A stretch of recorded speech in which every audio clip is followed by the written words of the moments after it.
ప్రకట విషమ్ములంకయై భగ్గునమండె కపీశ దృష్టికిన్. ప్రకట విషమ్ములంకయై భగ్గునమండె కపీశ దృష్టికిన్.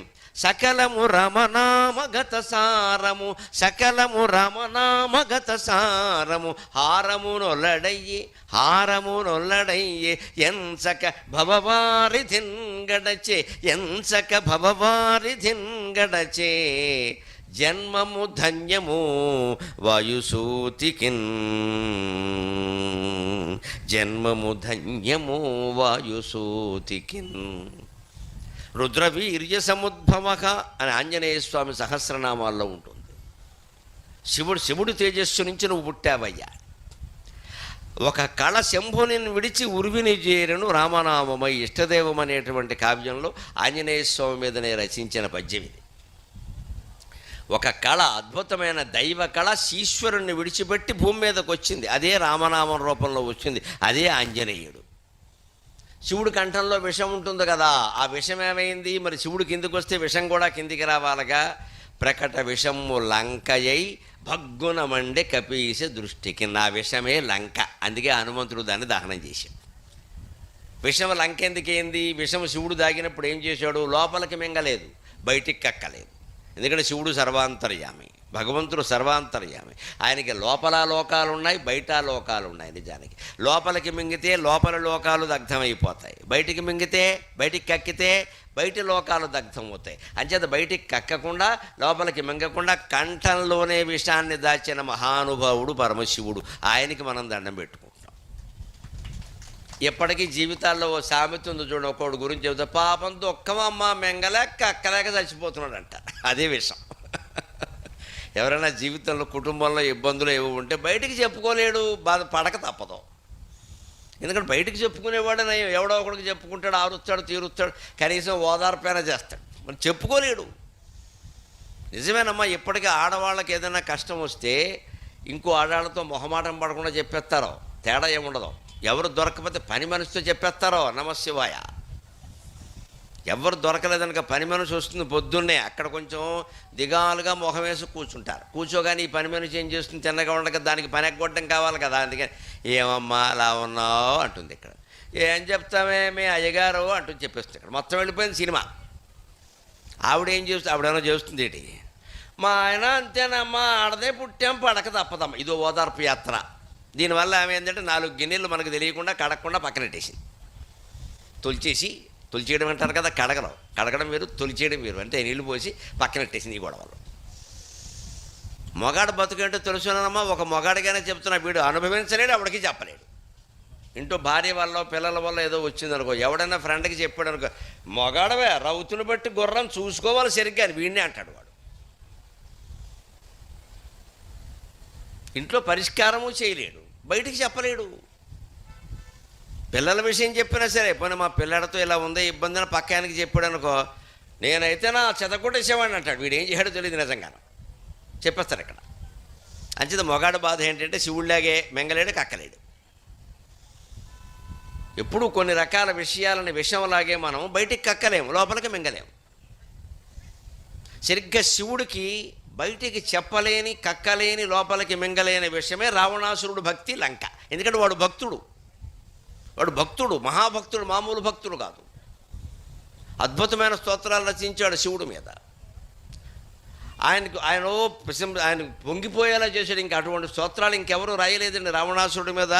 శివుడి మీద రావణ బ్రహ్మ రచించినటువంటి స్తోత్రాలు, ఆయన చేసిన స్తోత్రాలు, ఆయన చేసిన తపస్సు ఎవ్వరూ చేయలేదండి. సహస్రలోచన ప్రభృత్య శేషలోకశేఖర ప్రసూన ధూళి ధోరణి విధూసరాంఘ్రిపీఠ భూ భుజంగరాజమాలయ నిబద్ధ జాట జోటక శ్రియైచిరాయ జాయతాం చకోరబంధుశేఖర లలాట చత్వరజ్వల ధనంజయ స్ఫులింగ నిపీత పంచసాయకం నమన్నిలింపనాయకం సుధామయూఖలేఖయ విరాజమాన శేఖరం మకాకపాలి సంపదే శిరోజటాలమస్తునక కరాలపాల పట్టిక ధగద్ధగద్ధగజ్వల ధనంజయ ఆకుతీకృత ప్రచండ పంచసాయకే ప్రచండ పంచసాయకే ధరాధరేంద్ర నందిని కుచగ్ర చిత్రపత్రక ప్రకల్పనైక శిల్పిని త్రిలోచనే రతిర్మమ నవీన మేఘమండలి నిరుద్ధ దుర్ధర స్ఫురత్కుహూ నిశీధినీతమ ప్రబంధబద్ధ కంధరక నిలింప నిర్జరీధర స్తనోతు కృత్తి సింధురక కళానిధాన బంధుర శ్రియం జగద్ధురంధరక జయత్వద భ్రవిభ్రమ భ్రమద్భుజంగమశ్వసత్ వినిర్గమ క్రమ స్ఫురత్ కరాల పాలక వ్యవాట్ ధిమిద్ధిమిద్ధిమిధ్వనన్ మృదంగ తుంగ మంగళ ధ్వనిక్రమ ప్రవర్తిత ప్రచండ తాండవక శివక.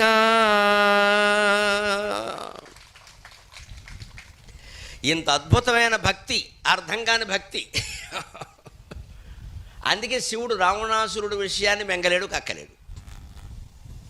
వాడు దుర్మార్గుడే, సీతాదేవి విషయంలో అన్యాయమే చేశాడు. శిక్షిద్దామా అంటే భక్తుడైపోయాడు, శిక్షించకుండా వదిలేద్దామా అంటే ధర్మం. ఆ ఇల్లాలు నానాయాతన పడింది. ఇదే భగవంతుడికి బాధ. అందుకని శివుడు పంతం బట్టి ఇలాంటి వాళ్ళు పుడతారు రాక్షసులు, వీళ్ళేమో తపస్సులు చేస్తారు, వరాలు అడుగుతారు, అక్కడికి వెళ్ళి దుర్మార్గాలు చేస్తారు.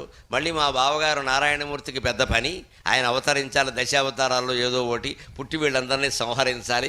ఆయన ఎప్పుడు మా ఇంటికి వచ్చినప్పుడు నన్ను అంటూ ఉంటాడు, బావా బావా నువ్వు అందరికీ వరాలు ఇస్తూ ఉంటావు, నేను అందరి కోసం అవతారాలు ఎత్తలేక చచ్చిపోతున్నాను, ఇక్కడ చేపై పుట్టాను, కప్పై పుట్టాను, వరాహమై పుట్టాను, ఇంకెన్ని పుట్టుకలు పుట్టమంటామని అడుగుతాడు నన్ను.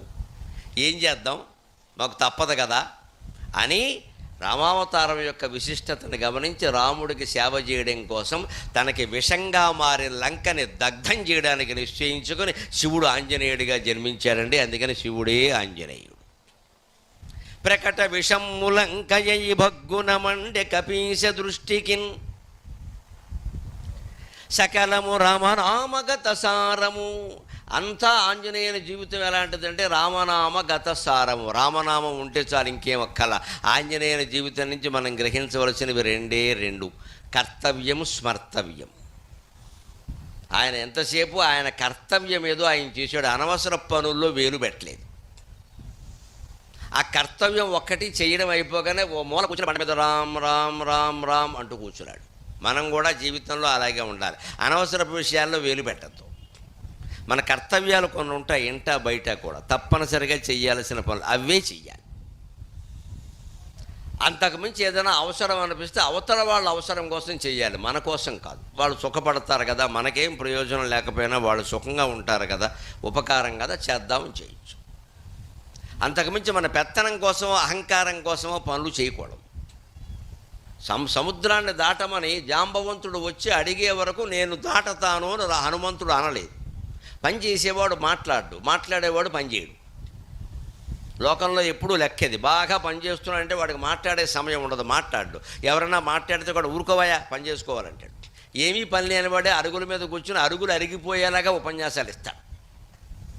వీడిని మళ్ళీ పనికి కానీ పిలిచామంటే మాత్రం పనికిరాడు, అసలు పనికి మళ్ళీ వాడు అయిపోతాడు. అంచేది ఎప్పుడు మాట్లాడేవాడు పనిచేయడు, పనిచేసేవాడు మాట్లాడు. ఎక్కువ మాడుతున్నాడంటే వాడు పనిచేయడు. ఎక్కువ పనిలో ఉన్నాడంటే వాడిని మనం ఇబ్బంది పెట్టకూడదు, వాడి పని వాడిని చేసుకొని వాడు విశ్రాంతి తీసుకుంటే చాలు. హనుమంతుడి తత్వం ఏమిటంటే చెప్పిన పని చేస్తాడు, అవసరమైన పని. మిగిలిన సమయం అంతా రామ్ రామ్ రామ్ రామ్ శ్రీరామ రామ రామేతు శ్రీరామ రామ రామేతు శ్రీరామ రామ రామేతు అంతే. అంటే ఏం చేస్తున్నాడో తెలుసో ఒక రహస్యం, ఆయన పని చేయడానికి తగిన శక్తిని ఆయన తపస్సు ద్వారా పొందుతున్నాడు. ఛార్జింగ్ ది బ్యాటరీ అంటారు దీన్ని.